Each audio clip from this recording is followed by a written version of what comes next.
눈이 내리는 밤, 도심 한복판에서 사람들은 두꺼운 코트에 몸을 웅크린 채 바삐 지나가고 있었다. 길가에는 크리스마스 장식이 반짝이고 고급 레스토랑과 백화점 앞은 화려한 조명으로 가득했다. 하지만 그 화려함 속에 전혀 다른 풍경이 존재했다. 지하철 출구 한 구석, 낡은 담요를 덮고 웅크린 한 노인이 있었다. 허름한 점퍼에 헤어진 털모자, 얼룩진 바지를 입고 있던 그는 작은 종이컵 하나를 앞에 놓고 조용히 앉아 있었다. 사람들은 그를 지나치며 눈길조차 주지 않았다. 어떤 이는 인상을 찌푸리며 거리를 두었고 또 어떤 이는 핸드폰을 보며 바쁜 척하며 지나갔다. 그때 한 취객이 비틀거리며 다가왔다. 야, 이거 봐라. 한겨울에 여기 앉아서 뭐 하는 거야? 술에 취한 남자는 노인을 내려다보며 비웃었다. 그러더니 신발 끝으로 노인의 종이컵을 툭 쳤다. 텅, 컵이 넘어지며 안에 있던 동전 몇 개가 바닥으로 흩어졌다. 노인은 아무 말 없이 땅에 떨어진 동전을 바라보았다. 조용히 손을 뻗어 하나씩 줍기 시작했다. 그러자 취객은 코웃음을 치며 말했다. 어휴, 한심하네. 이 나이 먹고 구걸이나 하고 그럴 시간에 일이나 하세요.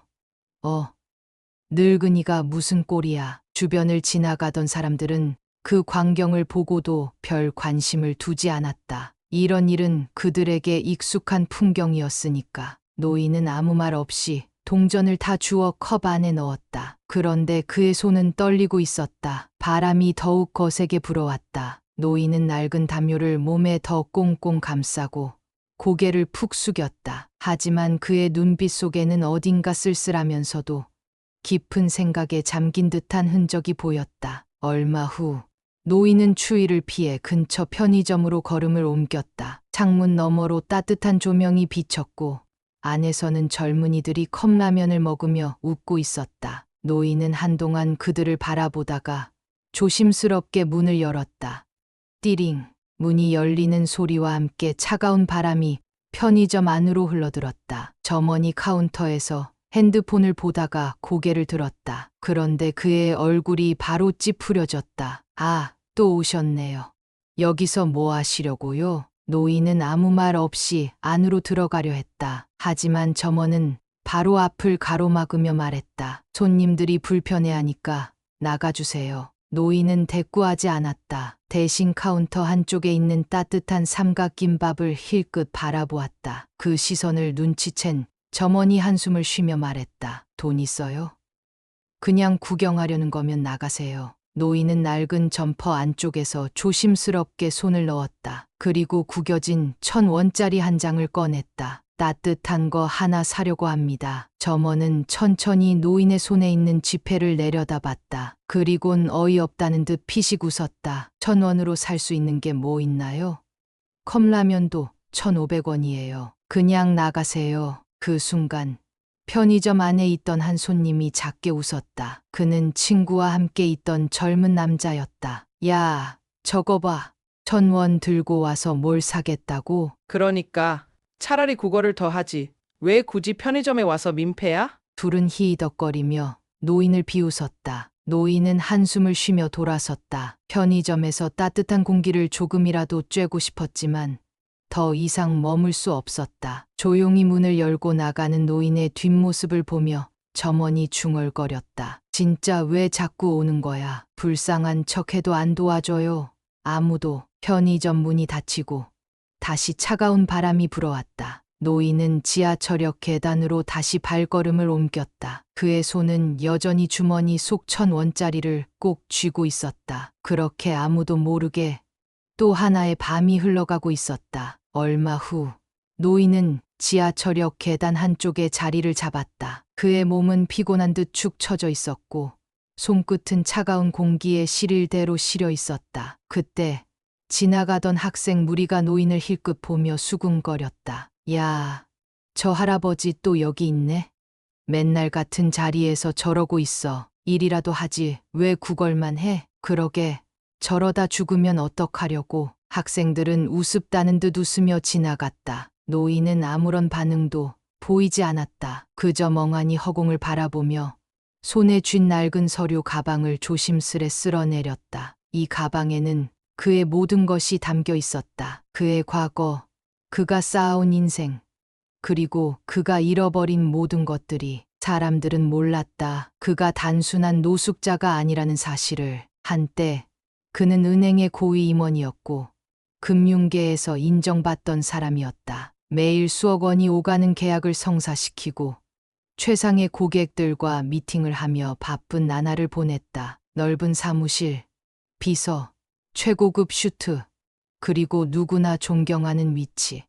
하지만 그 모든 것은 한순간에 무너졌다. 10년 전 그는 사업 확장을 위해 큰 투자를 감행했다. 그러나 예기치 않은 금융위기가 터졌고 그가 맡았던 투자 프로젝트는 한순간에 붕괴되었다. 책임을 피할 수 없었다. 회사는 그의 책임을 물었고 그는 모든 것을 잃었다. 해고당한 것도 모자라 거액의 빚을 떠안았고 가족들마저 그를 외면했다. 결국 그는 집을 잃었고 거리로 내몰렸다. 지금 이 모습이 그렇게 성공했던 한 남자가 처하게 된 현실이었다. 그는 천천히 눈을 감았다. 이제는 꿈속에서라도 옛날로 돌아가고 싶었다. 다음 날 아침, 노인은 평소와 다르게 조금 단정한 모습이었다. 옷은 여전히 낡았지만 구겨진 셔츠에 단추를 채우고 머리를 손으로 빗어 넘겼다. 그가 찾아간 곳은 다름 아닌 은행. 그곳은 그가 과거에 몸담았던 곳이기도 했다. 하지만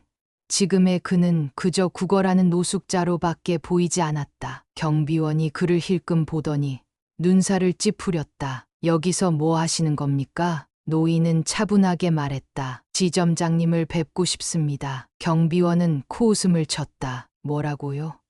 지점장님이 노숙자를 왜 만나야 합니까?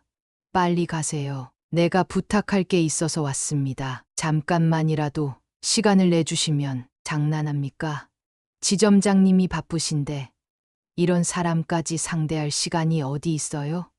당장 나가세요. 그때 은행 안에서 누군가가 걸어 나왔다. 50대 후반쯤 되어 보이는 중후한 남자였다. 정장을 차려입고 단정한 머리에 강한 인상이 느껴지는 사람이었다. 그는 노인을 보는 순간 걸음을 멈추었다. 그리고 눈을 크게 뜨며 말했다. 이사님. 경비원은 당황했다. 지점장님. 노인은 미소를 지으며 천천히 고개를 들었다. 오랜만이군요. 김 지점장. 경비원은 깜짝 놀랐다. 이 낡은 옷을 입은 노숙자가 지점장이 이사님이라고 부른 사람이라고. 은행 앞에 갑자기 긴장감이 감돌았다. 10년 전 모든 것을 잃고 사라졌던 그 남자가 다시 이곳을 찾은 것이었다. 은행 안으로 들어오면서도 노인의 걸음은 조심스러웠다. 10년 전 자신이 매일같이 드나들던 공간. 하지만 이제는 모든 것이 낯설게 느껴졌다. 지점장 김석훈은 노인을 지점장실로 안내했다. 그의 눈빛에는 놀라움과 복잡한 감정이 뒤섞여 있었다. 이사님 정말 오랜만입니다. 노인은 조용히 미소를 지었다. 이사님이라니 그런 호칭은 이제 어울리지 않죠. 김석훈 지점장은 깊은 한숨을 내쉬며 차 한 잔을 건넸다. 10년 전 갑자기 연락이 끊겨서 다들 걱정했습니다. 그런데 어쩌다가 이렇게 되신 겁니까? 노인은 컵을 손에 쥐고 가만히 바라보았다. 뜨거운 온기가 손끝을 타고 전해졌다. 오랜만이었다. 누군가와 차를 마시는 이 순간이. 그때 난 모든 걸 잃었어요. 직장도, 돈도, 가족도. 결국 거리에 나앉을 수밖에 없었죠. 김석훈은 착잡한 표정을 지었다. 한때 어깨를 주름잡던 남자가 이렇게 변할 줄은 몰랐다. 그런데 왜 이제야 오신 겁니까? 노인은 고개를 들었다. 그리고 천천히 말을 이었다. 나에게 마지막으로 남은 게 뭔지 생각해 봤어요. 과거의 명성도, 돈도, 인간관계도 다 사라졌지만 난 아직 은행이라는 곳에서 쌓아온 경험과 지식이 남아 있습니다. 그의 목소리는 여전히 단단했다. 그래서 말인데 여기서 다시 시작할 수 있을까요? 김석훈의 눈이 커졌다. 다시 시작이요? 노인은 미소를 지었다. 자신을 비웃을 수도 있겠지만 후회는 없었다. 하찮은 자리여도 괜찮습니다. 은행에서 청소를 하든 문서를 정리하든 난 이곳에서 다시 일하고 싶습니다. 김석훈은 한참 동안 아무 말도 하지 못했다. 그리고 결국 깊은 한숨을 내쉬며 말했다. 이사님 아니, 정우 형님. 형님은 여전히 대단하시네요. 노인은 웃음을 지었다. 그리고 김석훈의 입에서 뜻밖의 말이 나왔다. 좋습니다. 함께 다시 시작하시죠. 노인의 손끝이 살짝 떨렸다. 10년 만에 다시 잡게 된 기회. 그것이 너무나 벅차게 느껴졌다. 며칠 후 노인은 다시 은행의 문을 열었다. 이제는 노숙자가 아니라 정식 직원으로서 그가 맡은 일은 서류 정리와 문서 관리. 결코 화려한 자리는 아니었지만 노인은 만족했다. 직원들은 처음엔 노인을 낯설게 바라봤다. 새로 오신 분이 노숙자였다던데 과거엔 임원이었다면서 수군거림이 들려왔지만 노인은 신경 쓰지 않았다. 그저 묵묵히 자신의 일을 해나갔다. 그의 태도는 남달랐다. 10년간 거리를 떠돌며 느낀 삶의 무게가 그의 눈빛과 행동에서 묻어나왔다. 얼마 후 한 직원이 우연히 노인과 대화를 나누게 되었다. 처음엔 단순한 업무 이야기였지만 노인의 깊이 있는 금융 지식이 드러나면서 분위기가 달라졌다. 선배님, 이런 거에도 조예가 깊으시네요. 이사님까지 하셨던 분인데 당연하지. 노인을 대하는 직원들의 태도가 서서히 변하기 시작했다. 그리고 어느 날 예상치 못한 일이 벌어졌다. 지점 내에서 한 고객이 금융 상담을 요청했는데 상담 직원이 자리를 비운 상태였다. 그때 노인이 조용히 다가갔다. 제가 도와드려도 될까요? 고객은 의아한 표정을 지었지만 노인의 차분한 설명을 듣고는 오히려 더 깊은 신뢰를 보였다. 김석훈 지점장은 그 모습을 지켜보며 고개를 끄덕였다. 이제 확신이 들었다. 그는 다시 은행이라는 무대에 돌아올 준비가 되어 있었다. 그리고 그것이 시작이었다. 노숙자였던 한 남자가 다시 금융계로 돌아오는 길. 아직 완전한 복귀는 아니었지만 그 길의 첫 발걸음은 충분히 의미 있는 것이었다. 은행 업무에 익숙해질 무렵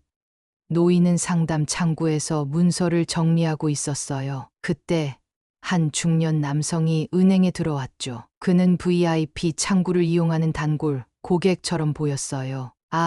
상담 좀 부탁드리겠습니다. 직원이 응대하려는 순간 남성의 시선이 노인을 향했어요. 잠시 뜸을 들이더니 눈을 찌푸리며 말했죠. 혹시 이정우 부장님? 노인은 천천히 고개를 들었어요. 낯익은 얼굴이었지만 정확히 기억은 나지 않았어요. 예전에 우리 지점장님이셨던 분 아니십니까? 그제야 노인의 얼굴에 희미한 미소가 떠올랐어요. 오랜만이네요. 그러자 중년 남성의 표정이 복잡해졌어요. 아니, 대체 어떻게 된 겁니까?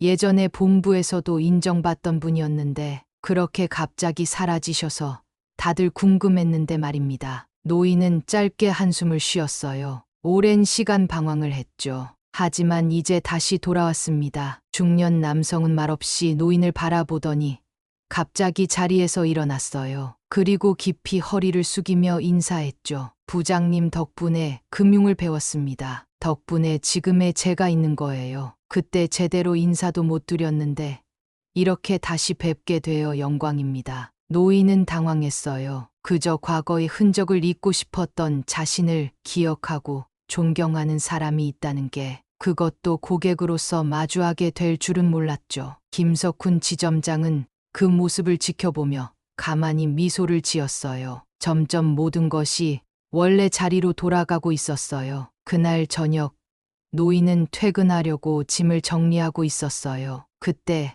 김석훈 지점장이 조용히 다가와 말을 걸었죠. 이제 슬슬 문서 정리만 하실 게 아니라 본격적으로 금융업에 복귀하셔야죠. 노인은 깜짝 놀라며 지점장을 바라봤어요. 무슨 말입니까? 김석훈은 서류 하나를 노인의 앞에 내밀었어요. 이번에 새로 신설되는 고객 컨설팅 팀의 보좌관 자리입니다. 경험 많으신 형님이 맡아주셨으면 합니다. 노인은 한동안 말을 잇지 못했어요. 자신이 다시 은행원으로 돌아올 수 있을 거라곤 상상도 못했거든요. 하지만 나 같은 사람이 다시 할 수 있을까요? 김석훈은 단호하게 고개를 저었어요. 형님이 해온 일, 그리고 오늘 고객이 보여준 반응만 봐도 충분합니다. 은행이란 건 단순히 돈만 다루는 곳이 아니라 사람을 다루는 곳이죠. 형님처럼 경험 많고 인생을 깊이 이해하는 사람이 꼭 필요합니다. 노인은 한참을 서류를 바라봤어요. 그리고 천천히 미소를 지었어요. 이제야 진짜로 돌아온 것 같군요. 그렇게 노숙자였던 한 남자는 다시 은행의 중심으로 돌아오고 있었어요. 아직 완벽한 재기는 아니었지만 그에게는 다시 도전할 수 있는 기회가 주어졌죠. 몇 달 뒤 은행 내부는 완전히 새로운 분위기로 변했어요. 이정호는 더 이상 서류 정리만 하는 직원이 아니었죠. 고객 컨설팅 팀의 보좌관으로 직접 VIP 고객을 응대하는 중요한 역할을 맡게 됐어요. 이정호 보좌관님, 이번 상담 고객이 도착했습니다. 직원이 정중하게 안내하자 노인은 차분한 미소를 지으며 자리에서 일어났어요. 이제는 은행원으로서의 감각이 완전히 돌아왔어요. 그때 문이 열리면서 한 중년 남성이 들어왔어요. 이게 누구야?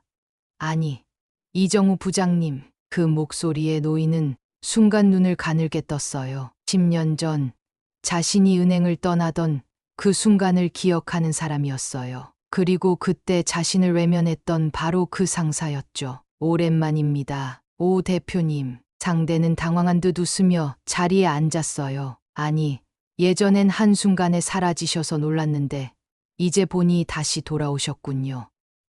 네, 다시 돌아왔습니다. 이정호는 커피를 한 잔 내리며 천천히 말을 이었어요. 오늘 상담 내용이 무엇인지 여쭤봐도 되겠습니까? 오 대표는 머뭇거리며 서류를 꺼냈어요. 사실 우리 회사가 최근 유동성 위기에 처해서 대출 상담을 좀 받고 싶습니다. 노인은 조용히 서류를 넘겼어요. 그가 떠나던 날 아무런 말 없이 등을 돌렸던 사람. 하지만 이제는 도움을 필요로 하는 고객으로 앉아 있는 사람이었어요. 이전엔 한순간에 모든 걸 잃고 아무도 나를 도와주지 않았죠. 하지만 저는 다르게 대할 겁니다. 노인은 조용히 미소를 지으며 상담을 시작했어요. 몇 년이 지나 이정호는 은행의 중요한 자리까지 올라갔어요. 그동안 성실하게 고객을 응대하며 신뢰를 쌓았고 은행 내부에서도 그의 경영 능력을 높이 평가했어요. 결국 그는 은행장 후보에 올랐고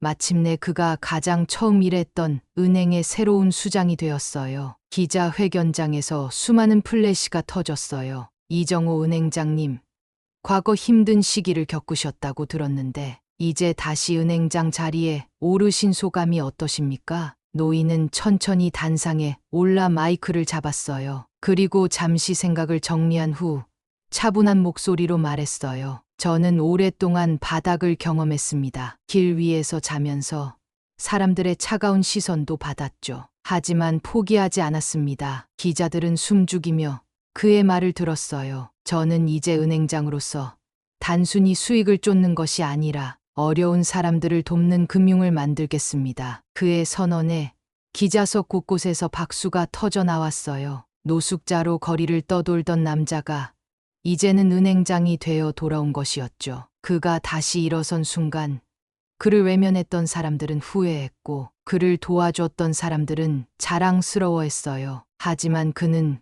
그 누구도 원망하지 않았어요. 그저 자신의 신념대로 묵묵히 걸어왔을 뿐이었어요. 그렇게 한때 거리에서 무시당했던 노인은 이제 수많은 사람들에게 존경받는 은행장이 되었어요. 그리고 그가 남긴 이야기는 사람들에게 깊은 울림을 주었죠. 세상은 누구도 쉽게 판단할 수 없습니다. 오늘 무시당한 사람이 내일 가장 위대한 사람이 될 수도 있습니다.